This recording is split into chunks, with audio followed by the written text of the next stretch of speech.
Hello my dear friends, how are you. आज हमारा topic है उद्यम रजिस्ट्रेशन। तो उद्यम रजिस्ट्रेशन हमने कैसे करनी है, सबसे पहले हमने गूगल पे जाना है। तो वहाँ पर लिखा होगा उद्यम registration.gov.in। ये आप देखिए कि ये ऑफिशियल साइट सिर्फ यही है। उद्यम रजिस्ट्रेशन की कोई फीस नहीं होती, तो आप यहाँ पर भी आप चेक कर सकते हैं। यहाँ पर लिखा हुआ है बीवेयर ऑफ फेक साइट्स। उद्यम यानी कि MSME registration is free of cost. Government द्वारा कोई भी फीस कोई निर्धारित नहीं की गई है। एंड पेपरलेस, ये टोटली पेपरलेस है। एंड नो ऑनलाइन और ऑफलाइन एजेंसी, इंस्टीट्यूशन और consultant is authorised to charge any fee और मनी। तो यहाँ लिखा हुआ this is the only government portal for MSME registration. Udyam registration आपने सिर्फ इसी साइट पे जाके करानी है, जो कि है उद्यम registration.gov.in। उद्यम रजिस्ट्रेशन का प्रोसेस बताने से पहले मैं थोड़ी सी बातें आपको क्लियर कर दूं। उद्यम रजिस्ट्रेशन में ये 1 जुलाई 2020 इस डेट से ये कंपल्सरी हो गया था कि कोई भी रजिस्ट्रेशन अगर किसी ने नए सिरे से करानी है, पहली बार करानी है, तो उसने इसी साइट से करानी है।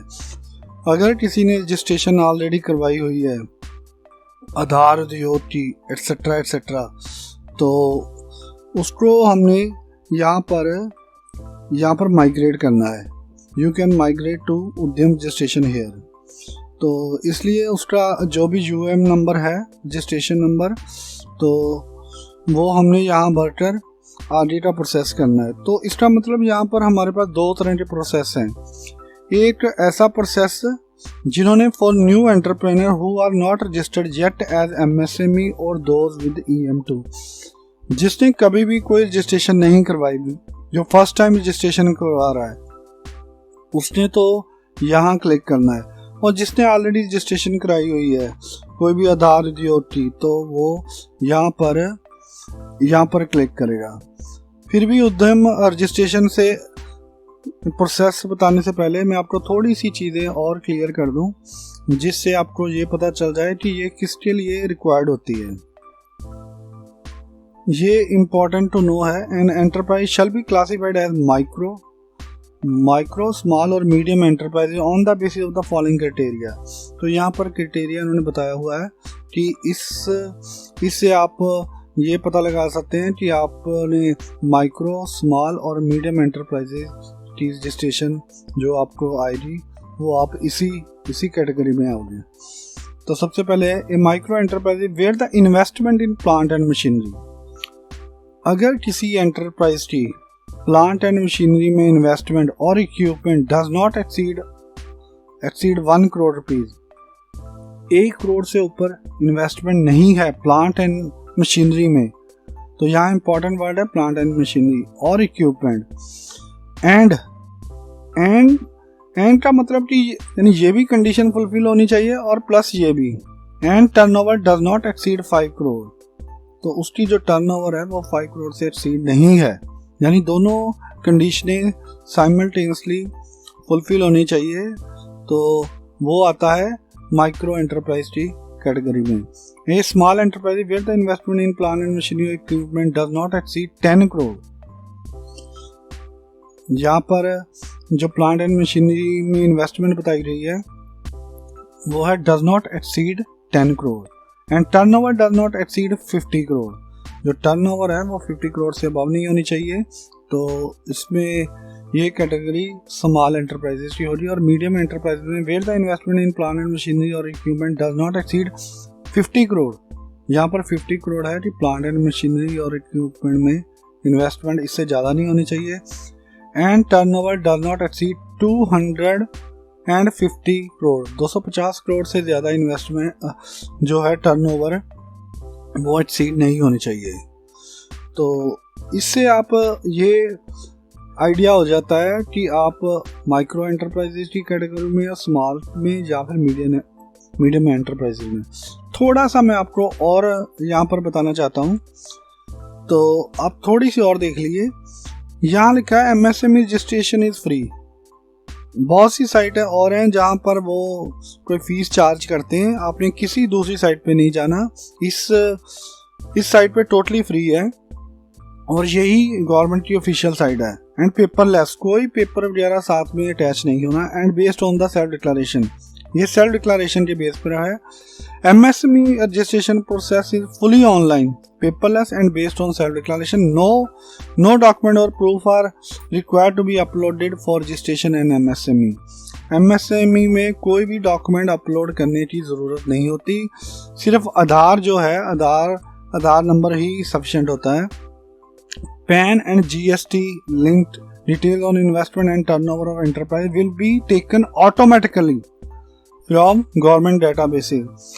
यहाँ पर PAN की रिक्वायरमेंट है और साथ में अगर GST आपने नंबर लिया हुआ है तो यहाँ पर ऑटोमेटिक वो डाटा कुछ फिल कर देगा, जिसमें इन्वेस्टमेंट का डाटा, जो प्लांट एंड मशीनरी में, और टर्नओवर का डाटा, ऑटोमेटिक ये डाटा फिल हो जाएगा। और online system will be fully integrated with the income tax and GST।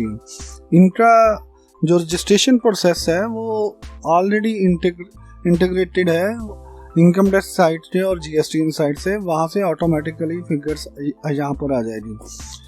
यहाँ पर ये बहुत इंपॉर्टेंट है कि अगर आपके पास GST नंबर नहीं है तो after 1 April 2021 GST number is mandatory.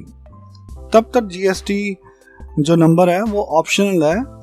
तो आपको इस डेट के बाद 31 मार्च 2021 को आपको GST नंबर लेना पड़ेगा, नहीं तो ये आपका नंबर जो है इनवैलिड हो जाएगा। Those who have EM2 or UM registration or any registration issued by an authority under the will have to re-register themselves। अगर किसी ने 1 जुलाई 2020 से पहले कोई भी आधार और रजिस्ट्रेशन वगैरह कराई है तो उसको दोबारा से यहाँ पर री-रजिस्टर होना ही पड़ेगा। No enterprise shall file more than one उद्यम रजिस्ट्रेशन। 8 एंटरप्राइज सिर्फ 8 ही उद्यम रजिस्ट्रेशन को यहाँ रजिस्टर कर पाएगा। और उसके बाद कह रहा है however any number of activity including manufacturing और सर्विसेज और बोथ मे बी स्पेसिफाइड और एडेड इन वन रजिस्ट्रेशन। अगर आप कोई और एक्टिविटीज़ कोई इंक्लूड कर रहे हो या ऑलरेडी 8 से ज़्यादा एक्टिविटीज़ कर रहे हो तो आपको एक ही उद्यम रजिस्ट्रेशन नंबर में वो अमेंडमेंट करनी होगी, तो उसमें ये ऐड करना होगा। तो अब हम चलते हैं उद्यम रजिस्ट्रेशन की रजिस्ट्रेशन कैसे होगी। तो यहाँ पर हम देखते हैं कि 2 ऑप्शन है। एक तो for new entrepreneur who are not registered yet as MSME और दोज विद EM2। किसी ने कभी कोई रजिस्ट्रेशन नहीं कराई, फर्स्ट टाइम करा रहे हैं, तो हम चलते हैं यहाँ पर, वो क्लिक करेंगे। उसके बाद एक विंडो ओपन हो रही जिसमें आधार नंबर दिया होगा।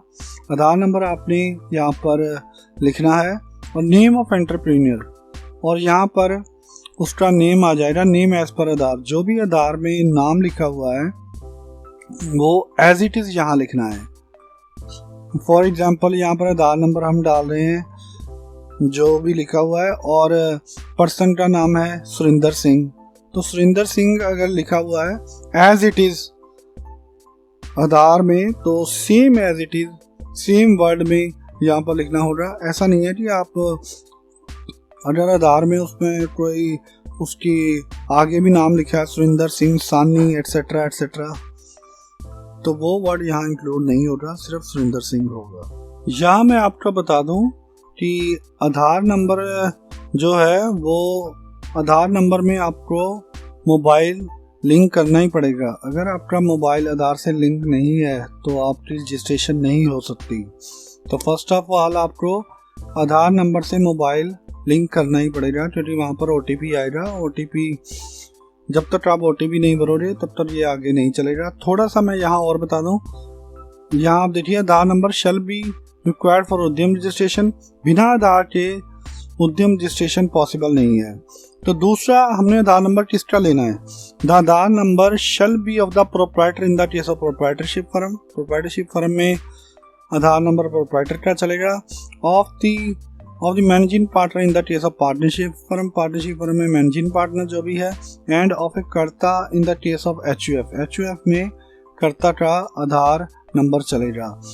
और in the case of company और लिमिटेड लाइबिलिटी पार्टनरशिप और ए कॉर्पोरेट सोसाइटी और ए सोसाइटी और ए ट्रस्ट, द ऑर्गेनाइजेशन और it's authorised signatory shell provide it's GSTN and pan along with its Aadhaar number. तो हम next चलते हैं। तो यहाँ पर हमने आधार नंबर लिखा और यहाँ पर हमने एंटरप्रेन्योर का नाम लिखा, तो उसको हमने यहाँ पर वैलिडेट किया एंड ओटीपी यहाँ से जनरेट हो गया। तो यहाँ पर हम चलते हैं, यहाँ आपके मोबाइल पे ओटीपी आ गया होगा, तो यहाँ हम ओटीपी लिख रहे हैं, उसको हमने वैलिडेट किया। नेक्स्ट हमारा 3 नंबर आ गया। पहले हमारा था आधार नंबर, दूसरा था नेम ऑफ एंटरप्रेन्योर, तो यहाँ थर्ड है टाइप ऑफ ऑर्गेनाइजेशन, तो फोर्थ है डू यू हैव पैन। तो यहाँ हमने थर्ड नंबर में क्या बनना है? Type of organisation. यहाँ पर आपकी टाइप ऑफ ऑर्गेनाइजेशन प्रोप्राइटर है, आपकी जो प्रोप्राइटरशिप है, एचयूएफ है, पार्टनरशिप है, कोऑपरेटिव सोसाइटी है, प्राइवेट लिमिटेड, जो भी आपकी है, तो यहाँ आप भर सकते हो। जैसे प्रोप्राइटरी हमने सेलेक्ट किया। डू यू हैव पैन, अगर पैन है तो आपने यस करना है। आपने 4.1 में पैन, यहाँ आपने पैन नंबर भरने के बाद आपने उसको वैलिडेट पैन करना है। वैलिडेट पैन भरने के बाद यहाँ पर नेक्स्ट पॉइंट आ जाएगा 4.2। वैलिडेट पैन भरने के बाद यहाँ आपने नेक्स्ट पॉइंट है, have you filed the ITR for the previous year. क्या आपने प्रीवियस ईयर में अपनी जो रिटर्न भरी है? तो अगर आपने भरी है तो आपने यस कर देना है। तो यहाँ पर आप देखिए कि आपने जो भी रिटर्न भरी है, जो लेटेस्ट रिटर्न है आपकी, तो वो आपने 3 नंबर भरा है, 4 भरा है, 5 भरा है, 6 भरा है। 4 नंबर जो होता है वो हमारा प्रिजम्पटिव होता है। यहाँ मैं आपको बता दूं कि यहाँ अगर आपने ITR भरी हुई है, अगर आप यहाँ 4 नंबर सेलेक्ट करते हो तो ये होता है प्रिजम्पटिव बेसिस में आप कहीं भी कोई डाटा फिक्स एसेट का, प्लांट एंड मशीनरी का नहीं भरते हो। तो यहाँ पर ये आपको ऑप्शन देगा कि आप अपने आप सेल्फ डिक्लेरेशन से आप ये फिगर भर दें। अगर आपने ये सिलेक्ट किया है 3, 5, 6, तो यहाँ से आपकी ऑटोमेटिक फिगर जो है, जो भरी हुई होगी, वो यहाँ से ले लेगा।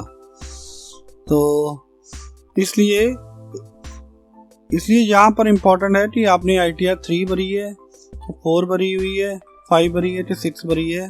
यहाँ से डाटा, अगर आपने 3, 5, 6 भरी है तो यहाँ पर डाटा ऑटोमेटिक पॉपुलेटेड हो जाएगा। तो अगर आपने 4 यहाँ भरी है तो आपको यहाँ चांस होगा कि ऑप्शन होगी आपको कि आप यहाँ पर फिगर भर सकते हैं। नेक्स्ट पूछ रहा है डू यू हैव GSTN। अगर आपके पास GSTN है, अगर यस है तो यस कीजिए। अगर आपने यस किया तो यहाँ बहुत सा डेटा जो है ऑटो पॉपुलेटेड आ जाएगा। अगर आपने नहीं किया तो यहाँ पर आपको नहीं लिखना पड़ेगा। तो नेक्स्ट चलते हैं हम नेक्स्ट पॉइंट पे। तो यहाँ हम देखते हैं कि यहाँ पर जैसे मैंने अपना नाम पीछे भरा हुआ था, name of entrepreneur as per PAN मैंने हरप्रीत सिंह लंबा भरा हुआ था अपना नाम, तो यहाँ ऑटोमेटिक आ गया। तो यहाँ पर ये आपका 5th जो है ये ऑलरेडी फिल होगा, तो यहाँ आपको लिखने की ज़रूरत नहीं है।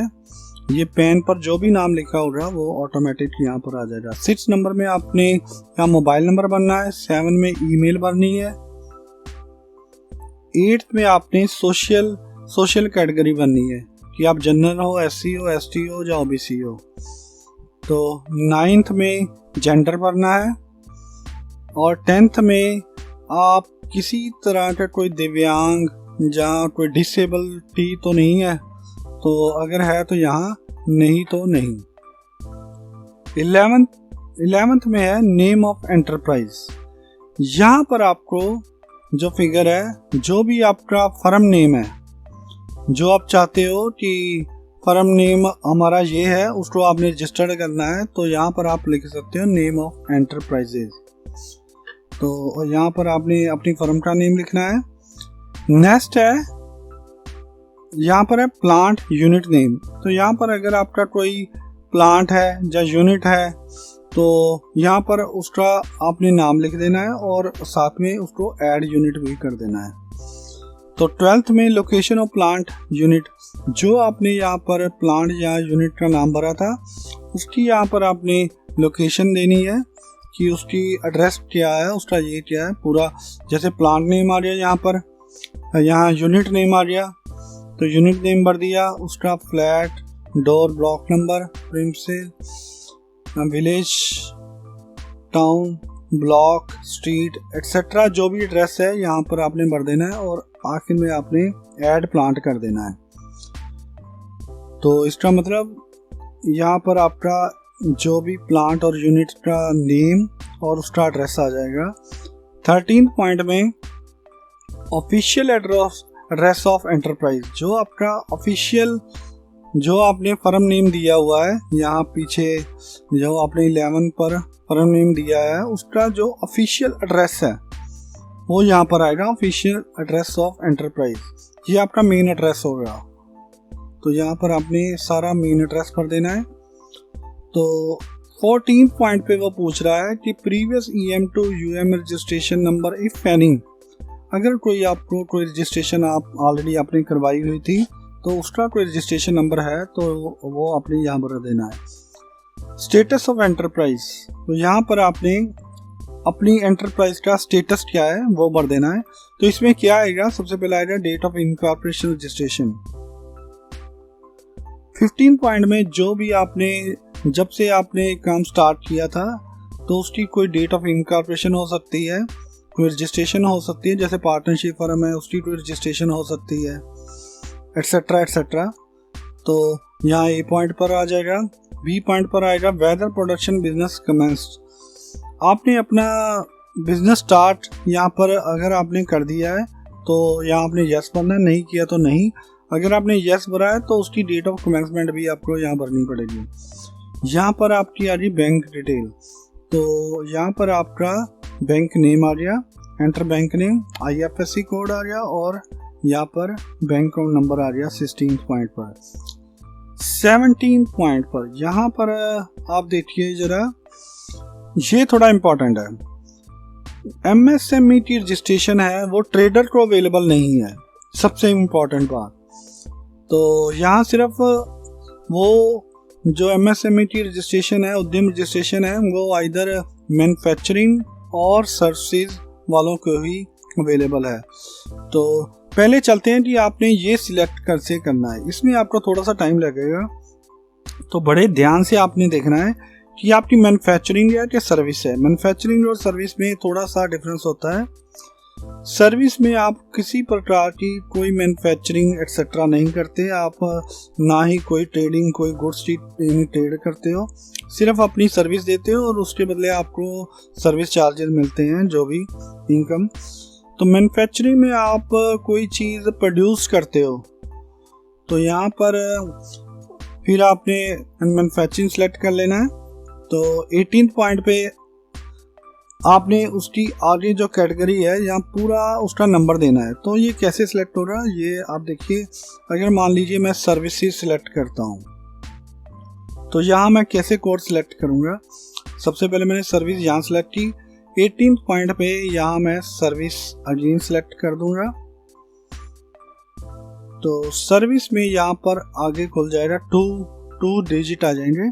तो ये जो 2 डिजिट NIC कोड है ये आपने देखना है कि आप यहाँ पर किस में आते हो। फॉर एग्जांपल अगर मैंने अकाउंटिंग अपनी देखनी है कि अकाउंटिंग सर्विस के लिए CA के लिए, चार्टर्ड अकाउंटिंग के लिए, तो यहाँ मैं देखता हूँ कि होलसेल एंड रिटेल ट्रेडर ये नहीं आता, land transport, water transport, air, postal, courier, publishing activity, telecommunication, computer programming, information services, financial services activity except insurance and pension funding, यहाँ मैं आ सकता हूँ।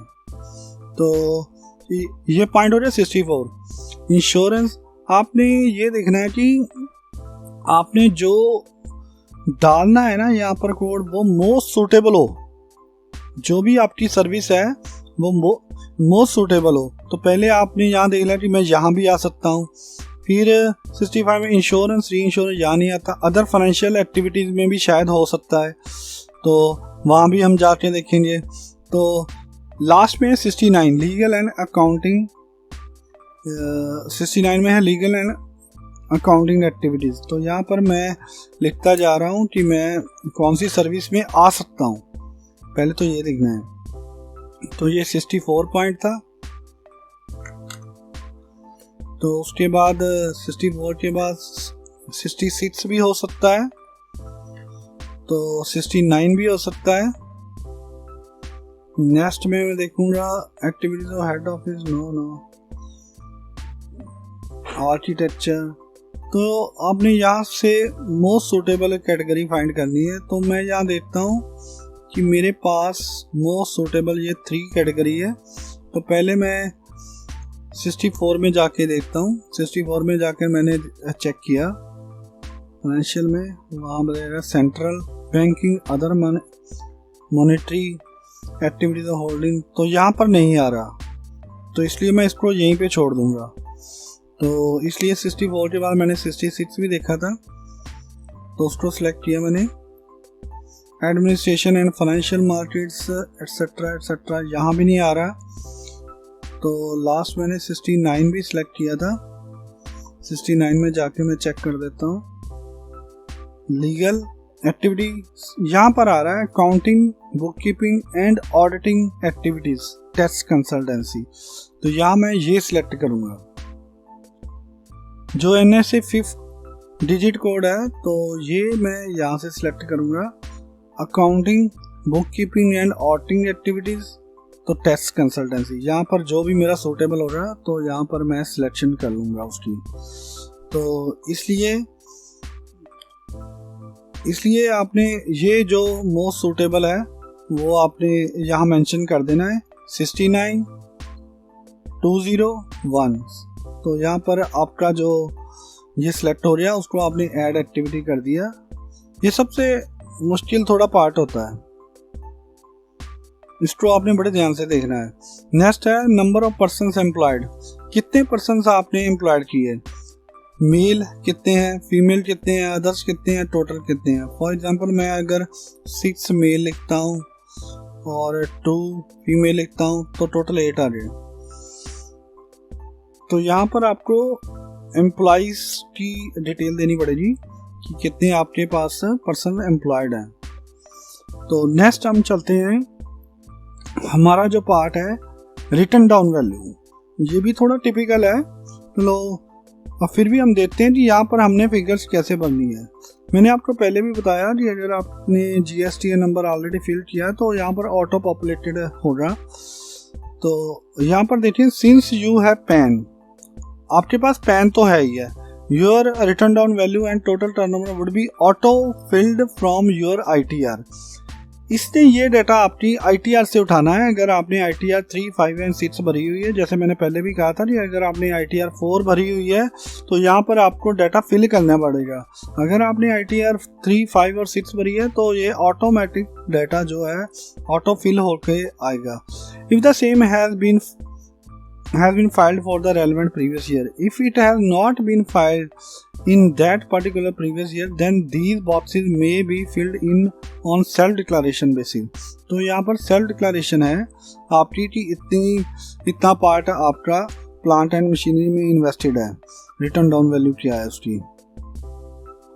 तो नेक्स्ट चलते हैं यहाँ पर, if you have GSTN you may avail of export benefit if you have export declared on the GSTN and it would be auto filled। For example, it is mandated to fill in the 2018-19 previous year data for new registration now, since जो previous year है वो आपने इस साल की भी return file कर दी थी are yet to be filed, और आपने तो भर भी दी होगी, but for continuation change and or classification as per Udyam registration beyond 31 would be effected on the basis of data from ITR of 2019-20 previous year ITR।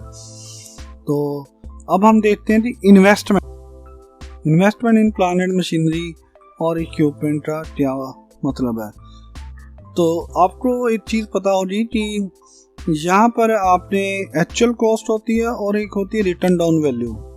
Return down value as on 31 March of the previous year 2018-19। तो यहाँ पर आपने return down value भरनी है 2018-19 previous year की figure की आपने यहाँ भरनी है, तो यहाँ आपका डाटा वो आ जाएगा। तो ये आपको सेल्फ डिक्लेरेशन से आपको यहाँ फिगर भरनी होगी। अब उसमें देखिए आपने जो भी अमाउंट था, जो भी आपकी प्लांट एंड मशीनरी का अमाउंट था, उसमें से एक्सक्लूड कर देना है। क्या करना है? Exclusion of cost of pollution control, research and development and industrial safety devices during 2018-19। उसमें से आपने एक्सक्लूड कर देना है cost of pollution control, research and development and industrial safety devices, जो भी आपने 2018-19 में आपने ऐड की हुई है। To be filled in on self declaration basis, यहाँ पर सेल्फ डिक्लेरेशन बेसिस है। फॉर एग्जांपल यहाँ पर मैं भर देता हूँ 2.5 लाख, यहाँ पर मैंने रिटर्न डाउन वैल्यू अगर ये लिखी है तो ऑटोमेटिक यहाँ पर 2.5 लाख आपका फील्ड आ गया। तो नेक्स्ट है turnover. Total turnover during 2018-19 financial year में जो आपकी टोटल टर्नओवर है वो यहाँ आ जाएगी, एक्सपोर्ट की है वो आ जाएगी, और नेट आपकी जो बिना एक्सपोर्ट की सेल है वो टर्नओवर यहाँ पर आ जाएगी। फॉर एग्जांपल यहाँ पर आपका डाटा, क्योंकि आपने रिटर्न फाइल की हुई है, ऊपर आपने लिखा था कि मैंने रिटर्न फाइल की है, चाहे 3 है चाहे 4 है ITR, उसमें आपने टर्नओवर का डाटा तो दिया ही होगा, तो इसलिए ये ऑटो फिल्ड आएगी ये। तो लास्ट में जो 3 पॉइंट है वो 22 में are you interested in getting registered on government e market, तो यहाँ आपने यस कर देना है। Are you interested in getting registered on TREDS portal, यहाँ भी आपने यस कर देना है। तो DIC ये आप देखिए कि यहाँ पर ऑटोमेटिक आपका शो हो जाएगा जब आप सारा डाटा भरोगे ना। जैसे आपने मान लीजिए जलंधर भर दिया था पीछे, तो आपने उसका पिन कोड भर दिया था, तो यहाँ ऑटोमेटिक यहाँ पर DIC फिगर आ गई होगी। तो लास्ट में आपने उसको submit and get final OTP, जब आप लास्ट में सारा डाटा भर दोगे तो आपने यहाँ पर सबमिट कर देना है और आपको फाइनल OTP आएगा। फाइनल OTP भरने के बाद आपको एक एक्नॉलेजमेंट जनरेट हो जाएगी। तो ये सारी थी आज उद्यम रजिस्ट्रेशन में हमने कैसे रजिस्ट्रेशन करानी है उनके लिए जो पहली बार करा रहे हैं, जहाँ जो 1 जुलाई 2019 के बाद फर्स्ट टाइम करा रहे हैं, तो उन्होंने ये सारे कॉलम भरने थे। अगर आपने ऑलरेडी कराई हुई है तो आप हमारी नेक्स्ट वीडियो देखिए कि आपने वो कैसे आपने भरना है। अगर आपने ऑलरेडी उद्यम रजिस्ट्रेशन करवाई हुई थी, तो अगर आपने कोई आधार रजिस्ट्रेशन ऑलरेडी करवाई हुई थी तो वो आपने ये वाले सारे कॉलम नहीं भरने हैं। तो वो आपने कैसे रजिस्ट्रेशन करानी है तो उसके लिए आप मेरी नेक्स्ट वीडियो देखिए। तो एंड तक बने रहने के लिए थैंक यू। आज के लिए बस इतना ही।